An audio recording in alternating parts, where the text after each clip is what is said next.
Hi, good evening, hello. Welcome to Read with Chide, where we are reading the Bible together, sharing our thoughts and ideas and questions and amazements together. Today is day 10, and today we are reading Genesis chapter 25 and chapter 26. So come along with me as we read. Please feel free to share the link with your friends, your loved ones. Let them join us as we read together. Everyone who you know will benefit from this. Everyone who you know, every time that they read their Bible, they come up saying, oh more man, these people, let's read together and share our oh more moments together. Yes, so today we are reading Genesis 25 and 26. Yay, Joy! Welcome. Today you are live with us. Welcome, welcome. Um, Hi, Amalaya. Oh my god. Today is a special day. Thank you for joining. Please do well to share this link with your loved ones. Emmanuel, you're here also, and today is a full day. I love it.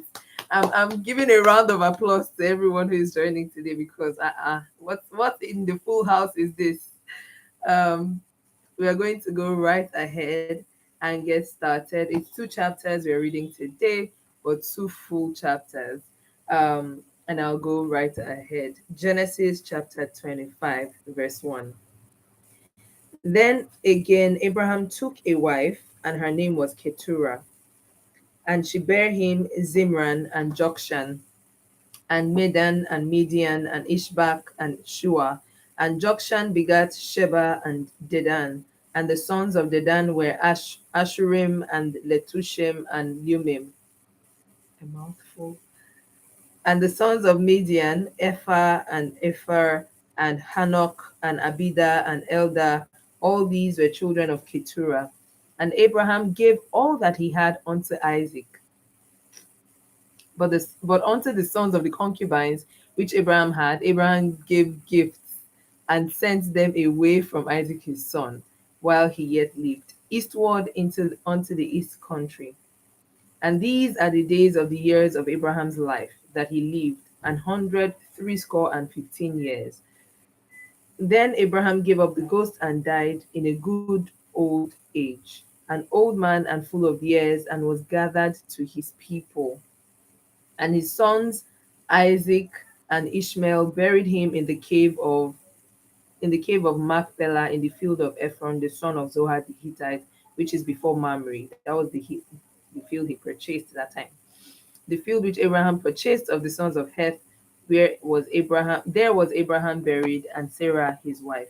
And it came to pass after the death of Abraham that God blessed his son Isaac, and Isaac dwelt by the well Lahairoi. Now, these are the generations of Ishmael, Abraham's son, whom Hagar the Egyptian, Sarah's handmaid, bare unto Abraham. And these are the names of the sons of Ishmael, by their names according to their generations. The firstborn of Ishmael, Nebajah, and Kedar, and Adbeel, and Mibsam, and Mishma, and Duma, and Massa, Hadar, and Tema, Jetur, Naphish, and Kedema. These are the sons of Ishmael, and these are their names by their towns and by their castles. 12 princes according to their nations, as God promised.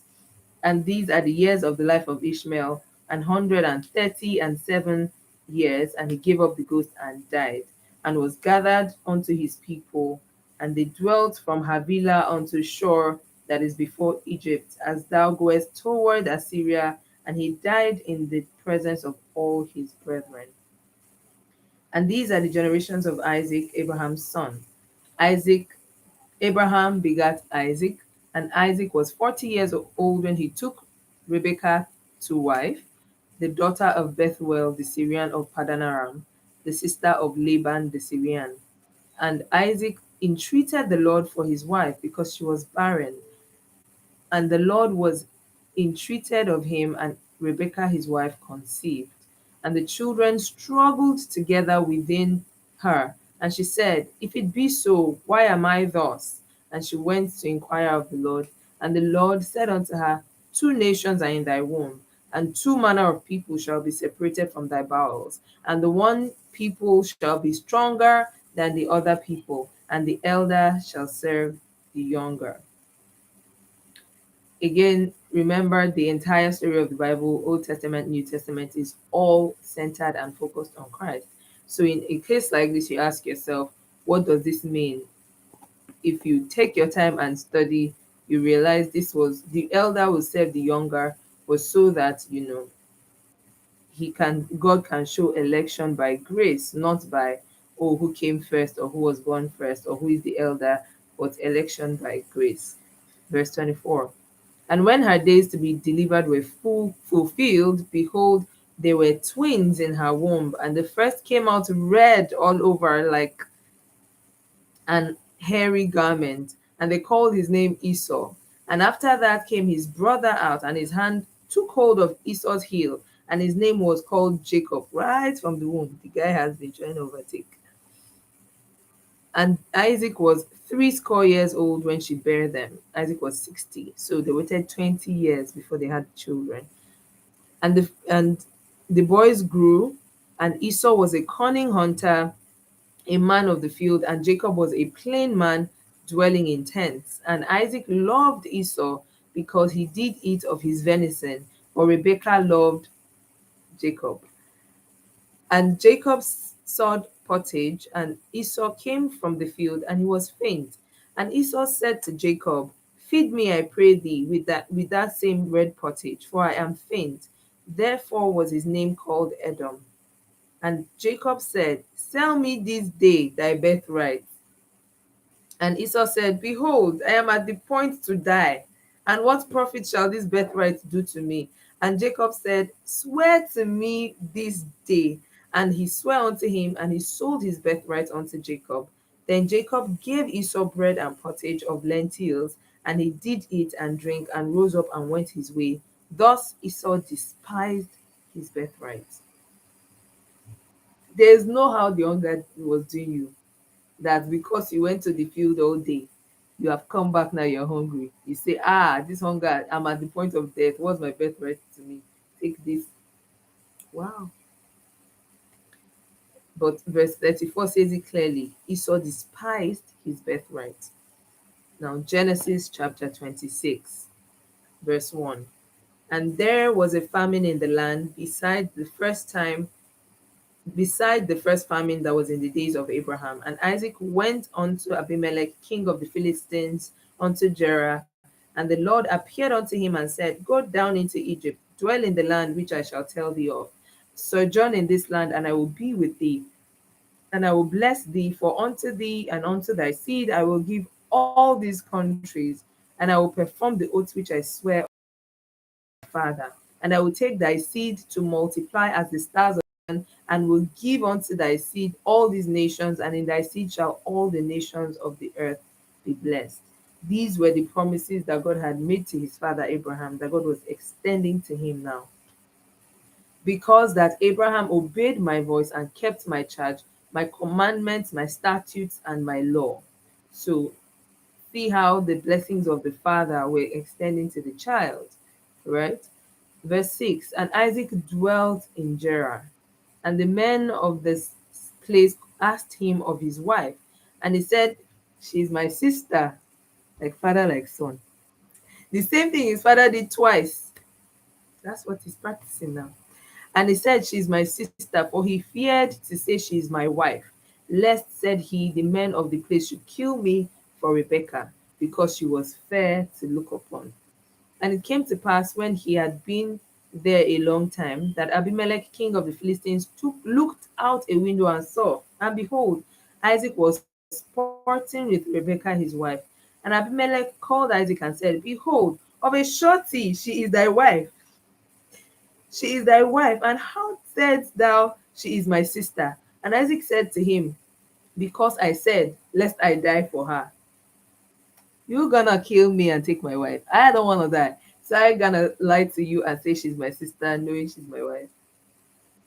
And Abimelech said, what is this thou hast done unto us? One of the people might lightly have lain with thy wife, and and thou shouldest have brought guiltiness upon us. And Abimelech charged all his people, saying, He that toucheth this man's wife, he that toucheth this man or his wife shall surely be put to death.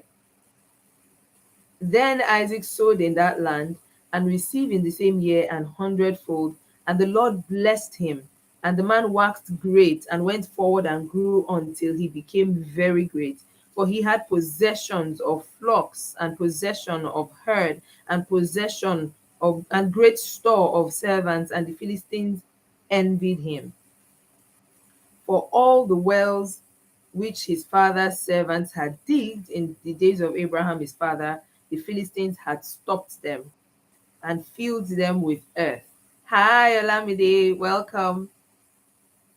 And Abimelech said unto Isaac, Go from us, for thou art much mightier than we.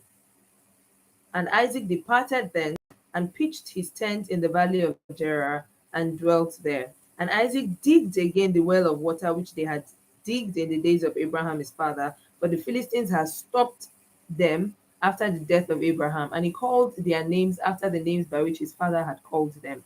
And Isaac's servants digged in the valley and found there a well of springing water.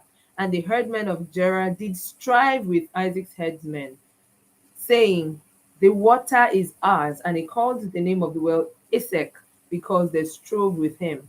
And they digged another well and strove for that also. And he also called the name of it Sitna. And he removed from thence and digged another well. And for that they strove not. And he called the name of it Rehoboth. And he said, For now the Lord hath made room for us, and we shall be fruitful in the land. And he went up from thence to Beersheba, and the Lord appeared unto him the same night and said, I am the God of Abraham thy father. Fear not, for I am with thee, and will bless thee, and multiply thy seed for my servant Abraham's sake. And he builded an altar there, and called upon the name of the Lord, and pitched his tent there, and there Isaac's servants digged a well. Then Abimelech went to him from Gerar, and Ahuzath, one of his friends, and Phicol, the chief captain of his army. And Isaac said unto them, Wherefore come ye to me, seeing ye hate me, and have sent me away from you? And they said, We saw certainly that the Lord was with thee. And he said, Let there be now an oath betwixt us, even betwixt us and thee, and let us make a covenant with thee, that thou wilt do us no hurt, and we have not, as we have not touched thee, and as we have done unto thee nothing but good, and have sent thee away in peace. Thou art now the blessed of the Lord. It was evident for anybody to see, like anybody could see that God is with this guy. God has blessed this guy. Let us make a league with him. Let us be on his good side. Let us, be partners with him rather than enemies to him. Yes, Joy, don't stop digging. When the enemies take your well, you dig another one. They take it, you dig another one, because what? Not hurt. Verse 30. And he made them a feast, and they did eat and drink. And they rose up betimes in the morning and swore one to another. And Isaac sent them away, and they departed from him in peace. And it came to pass the same day that Isaac's servants came and told him concerning the well which they had digged, and said unto him, We have found water. And he called it Sheba. Therefore the name of the city is Beersheba until this day. And Esau was 40 years old when he took wife Judith, the daughter of Beri the Hittite, and Bashemath, the daughter of Elon the Hittite, which were a grief of mind unto Isaac and to Rebekah. May God bless the reading of his word. See, for me, one thing I really saw in today's Bible reading, and again that I started seeing from yesterday's reading, is the power of being who God has asked you to be fully. When God said, I know Abraham, he will teach his children after him. Abraham had not had one child at that time. God said, I know Abraham. He said, Will I hide what I want to do from this guy? Because I know Abraham, he will teach his children after him. And indeed, he showed Isaac what it means to belong to God. When he was about to die, he made his servants promise, Don't take a wife from among these people for my child. And like I said yesterday, we saw how Lot, because he was living in Sodom and Gomorrah, he felt it was normal and okay to give his daughters in marriage to these people, to marry someone from Sodom and Gomorrah. And it became obvious in the type of children he raised. But Abraham said, even though it was God that said, go to a land I will show you, it was God that led me to this land, that does not mean I will be silly enough to marry a wife for my child from this land. My servants, make sure you go to my brothers and go and get a wife for my son from there. And by no means should you take my son back. I'm not saying take my son back, but please don't marry a Canaanite for my son. When he was about to die, you see all these children of his concubines. He said, let me not live bad life for my child. Let me not let this boy to come and be stressing in future. God has said, this is my seed through whom generations will be called by my name. Let me make his life easy. All the children of the concubine, come and take gifts and be going. Here's a gift for you. Here's a gift for you. Oh yeah, come and be going. Allow the child of promise to fare and live the life of promise that God has promised him. And in the things Isaac did and promises God made to Isaac, you could see clearly that Abraham did not just raise a child, he taught him what he knew. He passed down all that he knew onto Isaac. And Isaac grew and had his own children, made the same mistake his father made, right?